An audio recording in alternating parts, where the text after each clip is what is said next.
Hello everybody, the Lawn Gnome is here. I'm afraid you're just too darn loud.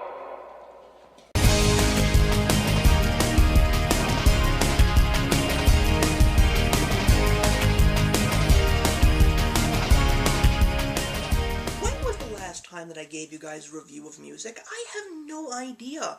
This has been such a slow year, but it's so nice to finally have some music to review for you guys. So if you're new to my channel, first of all, welcome. It's a pleasure to have you.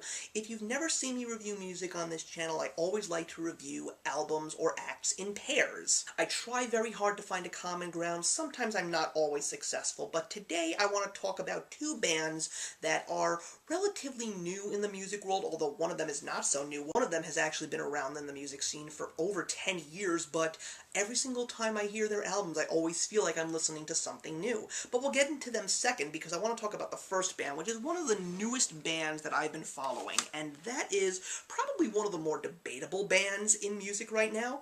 It's the Chainsmokers with their album Memories Do Not Open.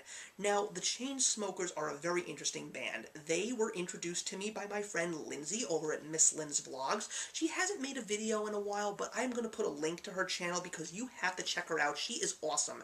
And we did a 10 for 12 collaboration, and she mentioned the Chainsmokers as a band that considers herself still with it, meaning that she's still following new and current music.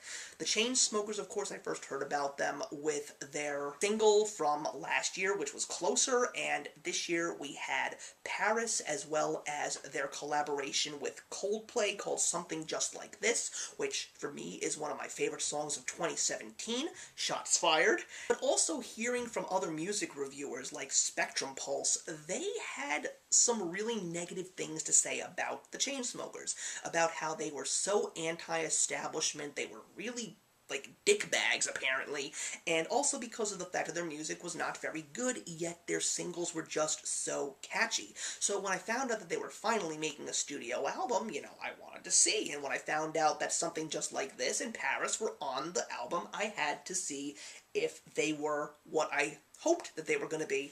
And I gotta tell you guys, this album is really not good. I mean, the sound is catchy, the hooks are there. I don't really know what this album is to really tell you, honestly, but, I mean, the singles are still great to listen to, and it's an okay listen, but there's just no depth to these songs, and I don't really know what to make of the Chainsmokers anymore, guys. I really have no idea. I mean, I'm not going to throw this album out. I am definitely going to continue to listen to this band because I am going to try so hard to keep digging to see if there's anything of value with these guys, but I don't know. For a debut album, after everything that people have been anticipating, people have been critiquing, I think that they're still just giving that middle finger to the mainstream, and I don't necessarily think that that's going to be a good thing for them in the long run.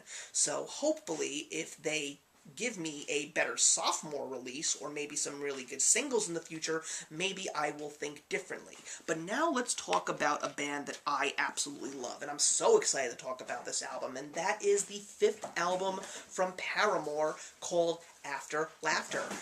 After all of the horrible things that Hayley Williams has been going through, whether it was band members leaving or just not feeling with it, she comes out with this fifth album with a new lineup, and some people have not been saying good things about it, but I absolutely love this album. It sounds nothing like Paramore albums of the past.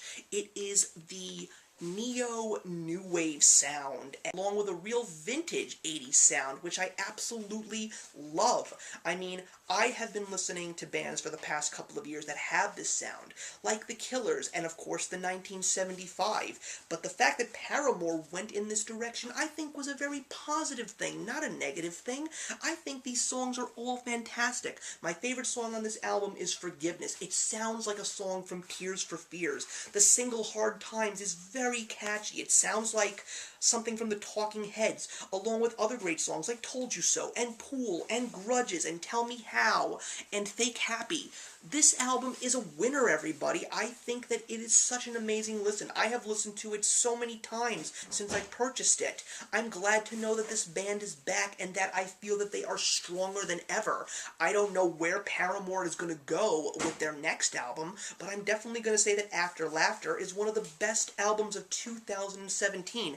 And that's all that I have to say to you guys today. 2 new albums, one amazing, one worse than I thought that it was going to be, but still have high hopes for this band. But that's it, guys. Put your comments in the box below. Let's talk about the Chainsmokers or Paramore or both, and I will see you guys in the next one. Go, go. Go, Johnny, go, go. Go, Johnny, go, go.